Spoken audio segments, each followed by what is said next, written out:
Hello team and welcome to another ATP Geopolitics video with myself, Jonathan MSP. This is Ukraine War News Update, first part thereof for the 12th of December 2023. Let's get straight to where we normally start. Ukrainian General Staff figures for the Russian losses for the day before.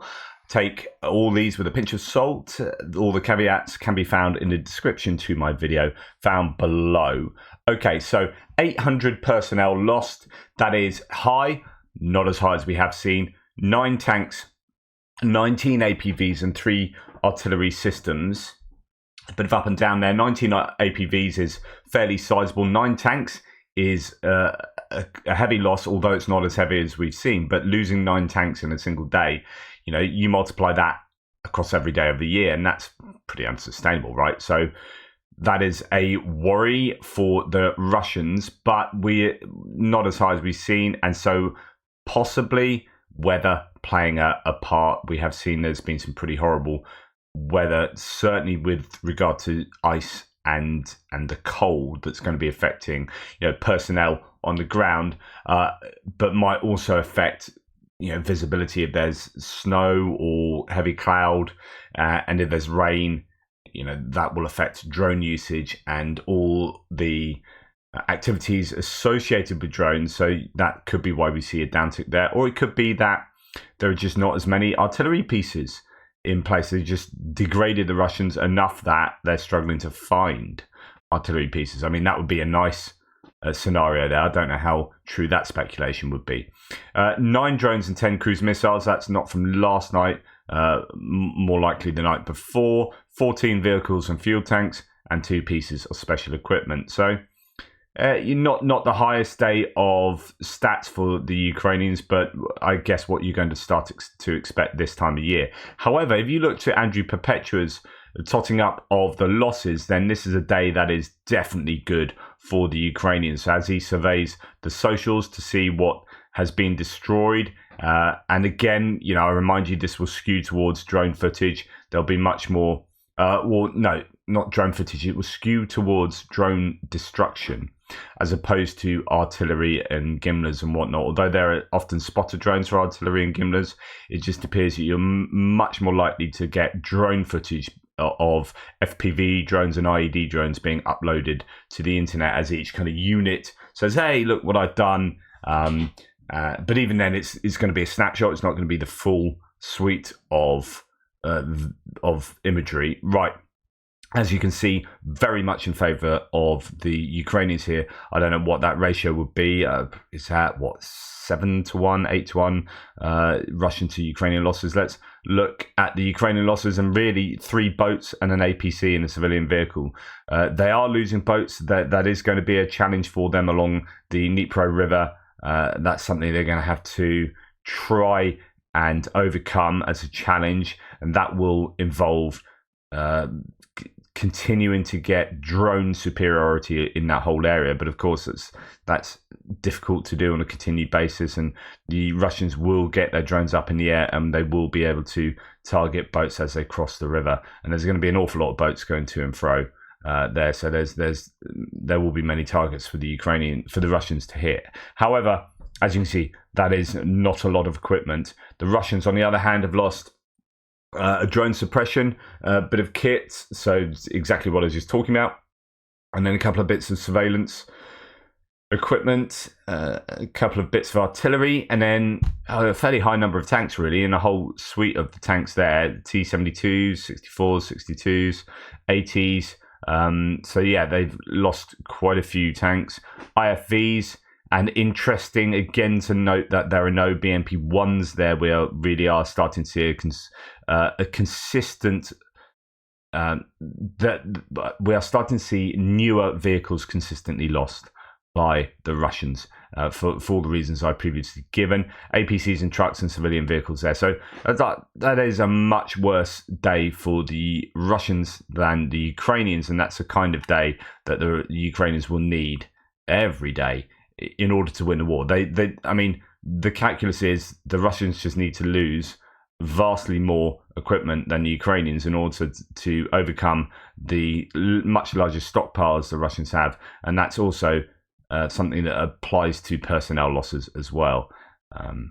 Right, no reports here that both Russian and Ukrainian sides are both reporting on fights near Krinky. In particular, a Russian failed counterattack, after which Russia lost at least 5 pieces of heavy equipment, among them reportedly 1 tank, 3 BMD-2s, and a BTR-82A. Why I've posted this here is because it appears that Russia are losing an awful lot of equipment in the Krinky area. Some people are saying it's like Vuhledar 2.0, or you could say 3.0 after Avdiivka. It seems that the nightmare, quote, will continue until General Toplinsky is removed because he does not intend to change anything or learn from his mistakes, the Russian side adds. And that just fairly considerable losses in the Dnipro River Delta area. So here is a bit of footage that indicates, I mean, it's just a small snapshot, right? But gives you some indication of the losses around the Kherson area.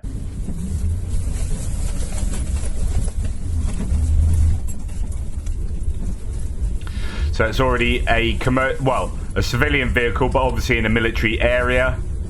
You can see the sandy region, probably near the Eleshki Sands. Things blown up all over the shop.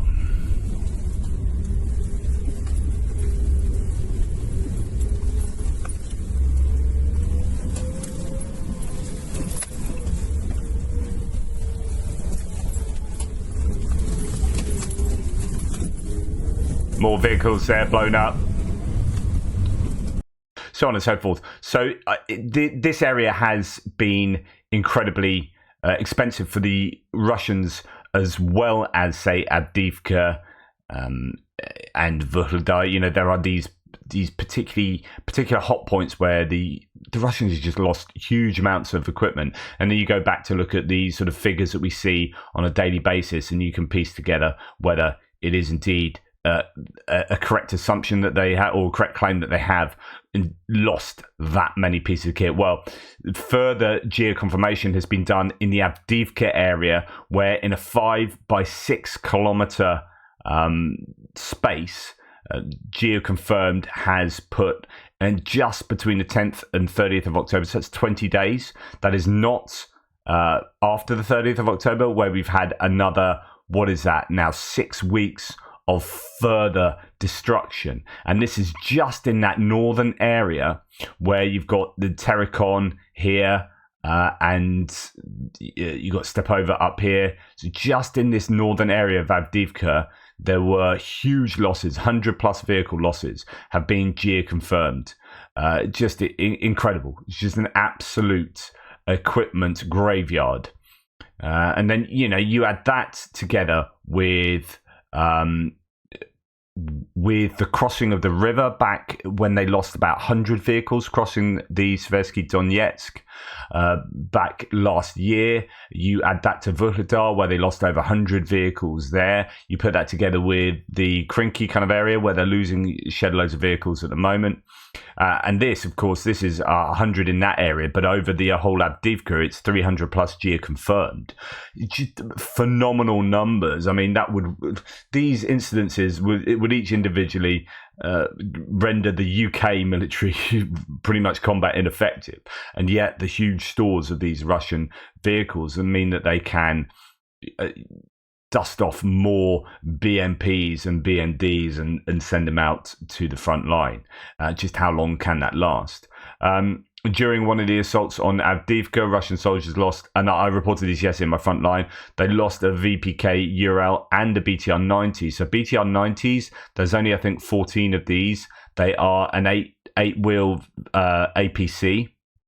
This is the improved version of the BTR-80, and the BTR-90's price back in 2013 was 340,000. The question, or what I said yesterday is, what's the best explanation of there being kind of prototypes on the front line? Is it desperation? Someone said, actually, there is a good reason for this, is to test them out. I don't know whether they're going to be testing out BTR-90s now to see how good they operate on the front line. And this is, in my opinion, the Russians throwing everything they can at the front line. And I think it's a better explanation. It's not just because it sounds better from a pro-Ukrainian point of view, but it just appears to me to be a better explanation of why you would see vehicles like this on the front line would be because the Russians really need every vehicle they can get their hands on in order to continue to prosecute the war in the way that they are at the moment. Now, Richard Gilman said this. I showed some footage of a book being destroyed, and he looked at the footage and said, Jonathan, more good news regarding weapons acquired from the US. The Russian K-37K book, Mobile SAM, destroyed just days ago around Avdiivka, was likely hit by ground-launched small-diameter bomb, GLSDB. So these are the munitions that people have been waiting to see in a large scale across the front line used by the Ukrainians. These are the bombs that are able to be launched by HIMARS. These rockets are able to be launched by HIMARS that are dumb munitions that have been given a facelift and the ability to be given greater range. So greater range than the 84-kilometer HIMARS missiles that are presently sent. And give them greater precision as well. They're a co-production between Boeing and Saab. Anyway, he says it's likely GLSDB and not HIMARS. The book had launched its missiles eastward, the wrong direction for an approaching HIMARS, just before being hit. This suggests it was attempting to engage a GLSDB that had maneuvered behind the book. So the idea that the GLSDB has a greater maneuverability than HIMARS. Ukraine is scheduled to receive a large batch of the US pledged GLSDB long-range weapons adapted to strike a range of 160 kilometers in early 2024. Reuters reported on the 30th of November, citing the Pentagon source familiar with the matter. A small batch may have arrived early for combat testing, and Ukraine may have chosen the Avdiivka shooting gallery as an appropriate test range. I can't speak to those claims, really, so they may or may not be correct from Richard, but thank you for that. And it would be great if they are testing out some of those GLSDB and they're going to receive them imminently. Right, with regard to Russia on fire, there were a couple of big fires yesterday. This one was in Kursk. Furniture shop went up in flames. A large one here of 3,600 square meters in Orenburg region. The warehouse is on flames in Krasnoyarsky. It's said to store grain. That's obviously going to hurt the Russians a lot. Total of 32 specialists and 15 units of equipment were involved in extinguishing the fire. The day before, there were two other fires I didn't report as well. Just they were smaller and I don't think so significant. But again, it's four sizable fires in 2 days and probably more on top of that. So the fire issue continues in Russia. As does the railway arson, so still fire, but this time sabotage, causing big problems for the city of Omsk, says Tim White. Shot, which is a news outlet, says that last night a battery cabinet was burned out at a station used by freight trains. It links the city's industrial zone with the main network. The Russians, I think, are claiming no disruption, but that might not be the case. So that continues to take place. Now, talking about distant strikes, again, a relatively quiet night, all things considered. 15 drones were sent, 9 of them shot down, so still 6 drones getting through, and they will cause problems. We hear today that Kyivstar, is it, the mobile telephone company, their services have been cut today, and that might be connected, although they are claiming it's a technical issue. So I don't know, but you could join those dots to think it might have something to do with drones, but I have no idea. Also, 2 KH-59 of 2 were shot down to 100%, but I'm never quite sure why they'd only just send 2 missiles. Yes, it's about finding out where the air defenses are, but yeah, it's 2 are going to get shot down with relative ease. So anyway, the same questions still exist with regard to what are the Russians doing with their saturation missile attacks that have been expected but haven't taken place yet. What is the best explanation for that lack of huge missile attacks that we've been expecting? Now, when there were some missiles sent at Kiev and drones sent at Kiev, which I was quite surprised at because Kiev has the best air defenses and they all got shot down, it appears that the $32 million worth of missiles that Russia sent at Kiev last night, so this was 2 nights ago, were attempting to target one of our largest sewage treatment plants. If Russians have to live in shite, they will do anything to assure that we do too. Interesting. So we've seen them target energy infrastructure. Here they are targeting, hygiene sewage infrastructure, which, if that was blown up, then that would be a real challenge for the Ukrainians in terms of, daily living and whatnot. I don't know my feelings on Russia striking, or any side striking civilian infrastructure. Like, I can see why you would strike energy infrastructure. And it's kind of grey area with regard to war crimes. So it's not a war crime if you can definitely connect that to the kind of military project. If you can connect that to, I don't know, production of military weaponry or the supply of energy to military installations, then that's a bona fide target. But if it's just out and out civilian infrastructure, then it sort of starts moving towards war crime territory. Here, sewage works, I would say, is much clearer on the war crime territory than energy infrastructure. Okay, moving on to other bits and pieces. So news was coming out yesterday that Alexei Navalny, the opposition threat to Putin, although he's now in prison for over 30 years, he has disappeared. He's no longer listed in the prison where he served his sentence, or he has been serving his sentence. Navalny's lawyer was informed that his client was no longer listed in the prison in the Vladimir region where he was serving his sentence. It's unknown where he now is and what condition he is in. Earlier, the oppositionist was not connected to the court session via video link. Navalny's associates have been unable to contact him for 6 days. That is a worry. Either he's going to an even harsher prison, or he's been disappeared. And of course, when you look at Russia and think, when you think dictatorship, you think the worst. Okay, Anton Gerashchenko here talks about a passport story that I meant to share with you yesterday, but I missed a bunch of links. I missed talking about them, so sorry about that. But anyway, approved Russian government rules on the confiscation of passports for Russians who have been restricted from leaving the country. Have come into force today. The regulation was published on November the 24th and signed by Russian Prime Minister Mikhail Mishustin. According to it, Russians must, within 5 days after receiving notification of restriction of exit, hand over their passports for storage to the Ministry of Internal Affairs, the Ministry of Foreign Affairs, or the Federal Security Service of the Russian Federation, or to the state organization that applied such a restriction on them. Such a ban, according to the law 114FZ, may be imposed on people who have access to state secrets and information of special importance when being sent to military service, when serving in the FSS, if a citizen is a suspect accused of in a criminal case, convicted, does not fulfill obligations, debts imposed by the court, recognised bankrupt, or provided false information when applying for a passport. In addition, according to the amendments in force since April, exit is closed for those who have been sent a summons to the military enlistment office. When handing over a passport, an acceptance certificate is drawn up in 2 copies, one of which is given to citizen by hand and the other remains with the authorised body. Passports are returned after the travel restriction is lifted,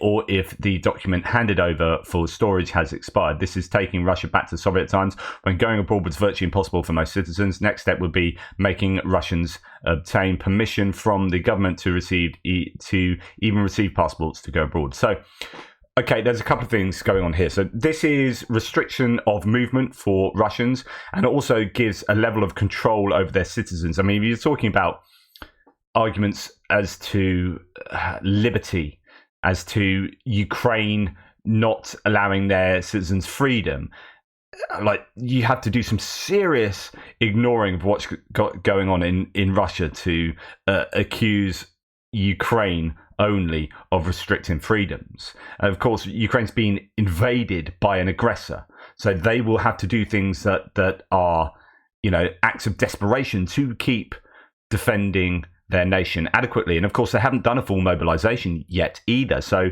that is something that may well come. But Russia, on the other hand, is desperate for people. So they don't want their population leaving the country.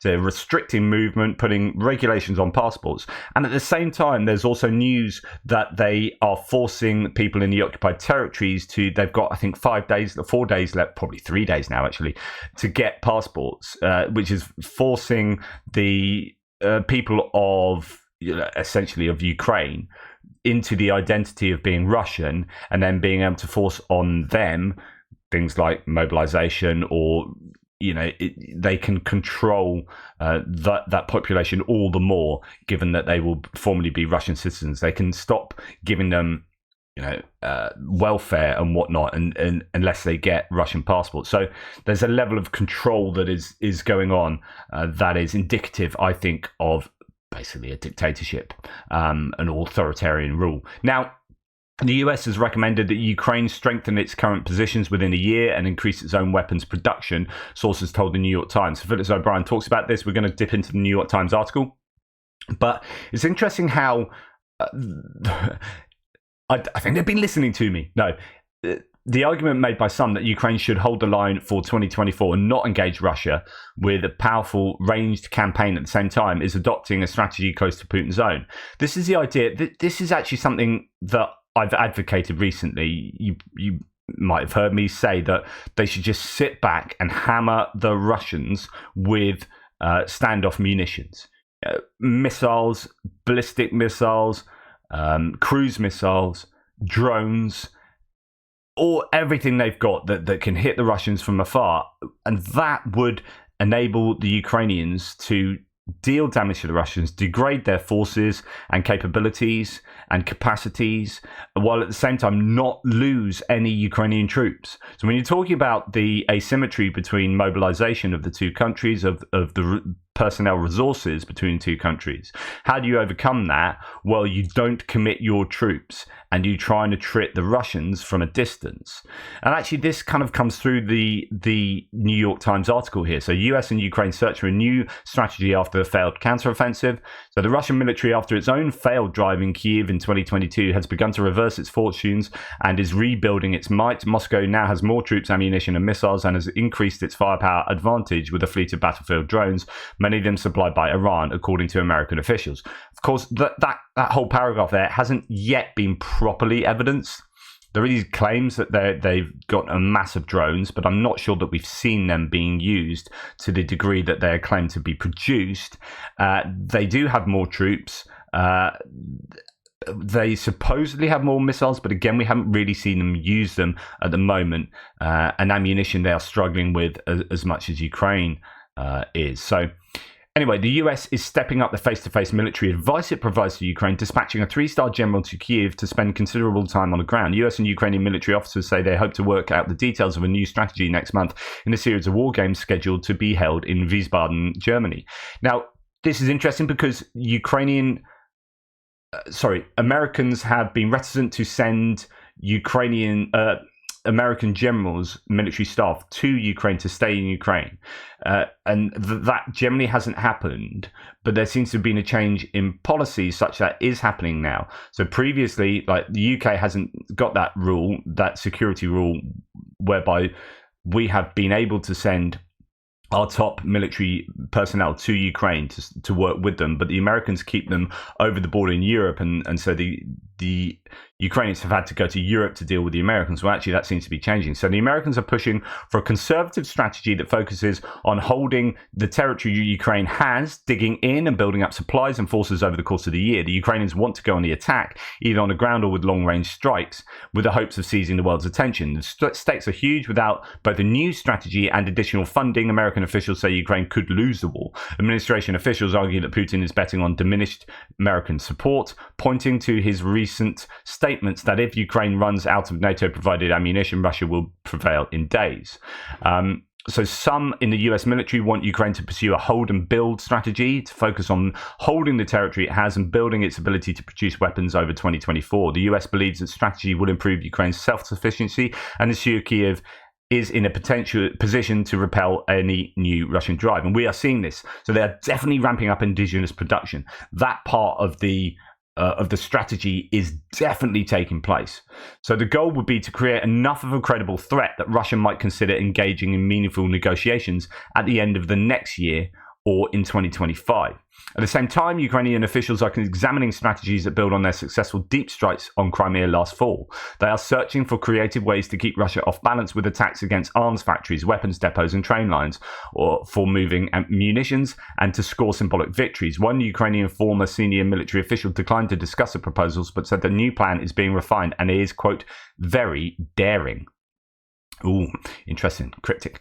American officials say that without a change in strategy, 2024 could be akin to 1916, the deadliest year of World War I, when thousands of young men lost their lives and battle lines changed very little.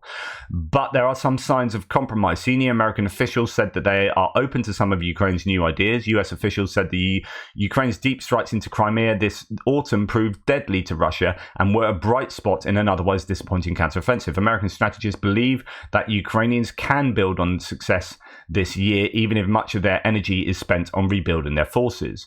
The Pentagon has also decided to dispatch Lieutenant General Antonio Aguto Jr., who commands the support of Ukraine from a base in Germany, to spend lengthy periods of time in Kyiv. So this is a change. General Aguto will work more directly with the country's military leadership to improve the advice the US is offering. American officials said, while the White House has opted not to have US military advisors in the country permanently, General Aguto's frequent rotations in and out of Kyiv would inch toward the end of that restriction. And just finally, the US and Ukrainian strategists did not initially realize how much more Russians were strengthening their defenses. So this is a reason, goes into the reasons why the counteroffensive, as they see it, didn't succeed as much or failed, depending on what your metrics are. Ukrainian troops training in Germany practice breaking through defenses far less strong than what they would eventually face. And it talks about, drones being a huge problem for the Ukrainians, but it doesn't really talk about air superiority being the true issue and the use of helicopters by the Russians. But yeah, anyway, just to finish up, the 2023 campaign was not a complete failure. US officials point to Ukraine's successful damaging attacks on Russia's Black Sea Fleet and military command posts in Crimea. And this is where I think you will see a focus, those distant strikes that bring about some really meaningful strategic shifts. So the Russians, for example, moving their Black Sea Fleet to Novorossiysk, scoring some strategic and symbolic victories while strengthening their defenses and building up their own abilities to produce more weaponry could be enough to strengthen Ukraine's hand when calls for peace talks to end the war inevitably restart. Okay, so lots more to say about that article, but I think there are some elements that are happening already, we can see happening, and there are elements of some decent strategy there going forward, because the question is, what should Ukraine do now with Russia having their tails up and the momentum shifting? What do Ukraine do about Russian counteroffensive period or an offensive period now? My opinion would be to soak up the pressure whilst retreating if needs be. Land isn't that important at the moment. Whatever Ukraine do, they need to keep the attrition ratio of the Russians far above the Ukrainians. So by all means, concede territory as long as you are attriting the Russians. Anyway, Tim White reports that the whole of Russia's traffic police computer system and database are down. Have they been hacked? Who knows? That means no taxing, licensing, fines, prosecutions for what may take many days to fix. Officials blame a technical problem. And finally, the US Air Force has announced that 15 airmen and with the 102nd Intelligence Wing of the Massachusetts Air National Guard have been disciplined for failing to report the, quote, worrying behavior in seeking sensitive information that was being exhibited by 21-year-old airman First Class Jack Teixeira prior to his leak of classified material in April of 2023 within a Discord server named Thug Shaker Central. Do you remember that? Goodness me, it seems like an age ago. Well, other employees are being disciplined, and that will be a good thing. There needs to be consequences to such a easy leaking of highly sensitive information. And people need to know that that's not tolerated. So we are seeing some action with regard to that. Anyway, thank you for watching. Please like, subscribe, and share. Take care, and I'll speak to you in the next video.